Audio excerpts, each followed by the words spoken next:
Seja na literatura, nos jogos ou nos animes, o poder de uma ambientação bem construída é de extrema importância para a construção de uma obra. Alguns universos são apenas pano de fundo para a jornada dos personagens, enquanto outros são tão vivos, tão detalhados, que se tornam protagonistas por si só. E é exatamente sobre isso que nós vamos falar hoje. Quando um mundo é bem construído, ele não só nos transporta para um lugar novo, mas ele também nos faz ter aquela sensação de descoberta. E poucos animes conseguem capturar essa essência tão bem quanto Made in Abyss. Se você já assistiu essa obra, você sabe do que eu tô falando, mas se ainda não tiver tido essa experiência, prepare-se para conhecer um dos universos mais fascinantes que a ficção já criou. Um mundo onde a beleza e a morte caminham lado a lado. Então, vamos nos jogar nesse abismo e entender o que torna essa construção de mundo tão única. Antes de falarmos especificamente sobre Made in Abyss, temos que entender o que faz uma construção de mundo ser realmente impactante. Para mim, existem 5 pontos principais que fazem com que um mundo de uma obra seja bem feito. E o último desses pontos, com certeza, é um dos que mais apresentam erros nas obras atuais.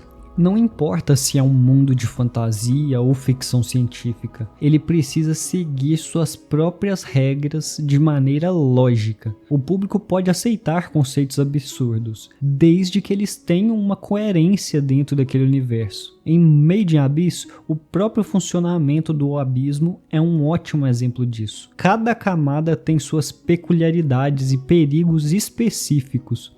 E também existe a famosa maldição do abismo, que segue um princípio claro. Quanto mais fundo você vai naquele local, mais difícil é de retornar. Isso não só adiciona uma tensão à história, como também dá um senso de realismo ao universo. Agora, imagine se de repente algum personagem ignorasse essa regra sem nenhuma explicação. Isso quebraria a imersão naquele mundo, porque pareceria que foi algo escrito ali pelo autor de qualquer maneira. Bons mundos de ficção nunca fazem isso. Eles estabelecem as regras e jogam de acordo com elas. Uma obra, ela não precisa explicar tudo o que acontece por meio de diálogos. Os melhores mundos, eles falam por si mesmos através da ambientação. Em Made in Abyss, cada camada do abismo é praticamente um personagem. Você não precisa que alguém te diga que aquele lugar é perigoso. Você sente isso. A escuridão aumenta, aparecem sons estranhos, a forma como a vegetação e as criaturas mudam também faz isso. Tudo passa a sensação de desconforto e de mistério.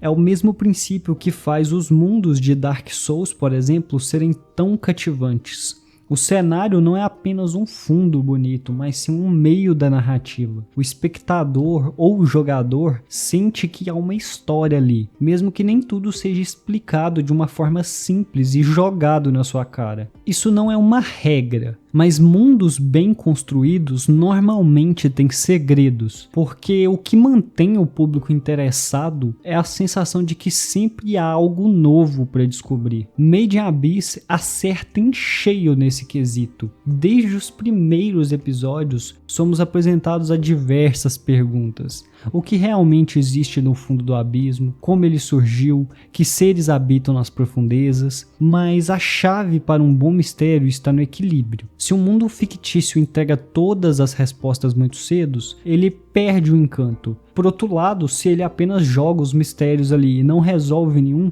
pode ser frustrante assistir aquela obra. Made in Abyss sabe dosar isso muito bem, entregando apenas pequenas respostas ao longo da jornada, mas sempre deixando novas perguntas no ar. Outro fator muito importante é que nenhum ambiente existe de uma forma isolada. Ele precisa afetar diretamente os personagens e a história. Em Made in Abyss, o próprio conceito do abismo molda a jornada do protagonista. O sonho dela de descer até o fundo não é só um capricho. Ele está enraizado no funcionamento desse mundo, no desejo de reencontrar sua mãe e na cultura dos exploradores para explorar aquele lugar. Além disso, as regras do abismo criam desafios reais. Não é um mundo onde os personagens simplesmente ficam mais fortes com o tempo e superam tudo. Aqui as escolhas têm peso. Os erros têm consequências e a jornada é marcada por um sofrimento real.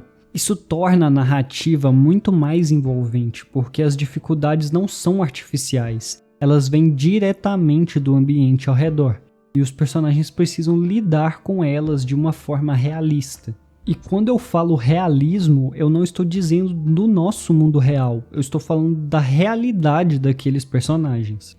E é nesse ponto que eu acho que algumas obras acabam errando.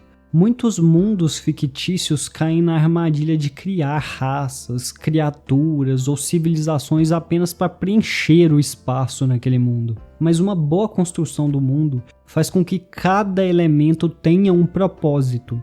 Em Made in Abyss, todas as criaturas seguem um ecossistema coerente. Elas não estão ali só para parecerem legais. Cada uma tem um papel dentro do funcionamento da natureza daquele local. Isso dá um senso de profundidade para aquele universo. Parece um lugar real, com sua própria história, cultura e perigos. O abismo não é apenas um buraco gigante no chão.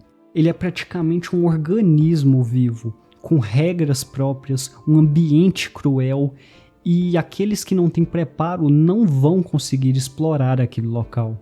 A história se passa na cidade de Orth, construída ao redor dessa imensa cratera. E logo percebemos que o abismo ele não é apenas uma formação geológica, ele é um mistério que desafia a compreensão daquele local. A primeira grande ideia da obra foi estabelecer que o abismo tem camadas, cada uma mais hostil que a anterior. Mas o que realmente torna a exploração tão interessante é a maldição do abismo, um fenômeno que afeta qualquer ser vivo que tente subir de volta. Quanto mais fundo você vai naquele local, mais devastadores são os efeitos ao tentar voltar. Náuseas, tonturas, alucinações, hemorragias e nas profundezas a perda total da humanidade. Isso cria uma dinâmica fascinante, onde explorar o abismo é um caminho sem volta. Cada decisão precisa ser calculada, cada erro pode ser fatal. E isso dá um peso enorme na narrativa, pois sabemos que os personagens estão lidando com forças que eles não conseguem controlar. Outro aspecto muito positivo dessa obra é a forma como eles mesclam beleza com o terror absoluto. O design do mundo ele é deslumbrante, tem paisagens exóticas, vegetações e ecossistemas ricos, mas a todo momento essa beleza pode ter algo terrível por trás. O anime não tem medo de mostrar esse lado cruel do mundo. O sofrimento dos personagens não é gratuito, mas sim uma consequência lógica das regras estabelecidas. Isso cria um impacto emocional fortíssimo. Cada conquista tem um preço, e muitas vezes esse preço é alto demais.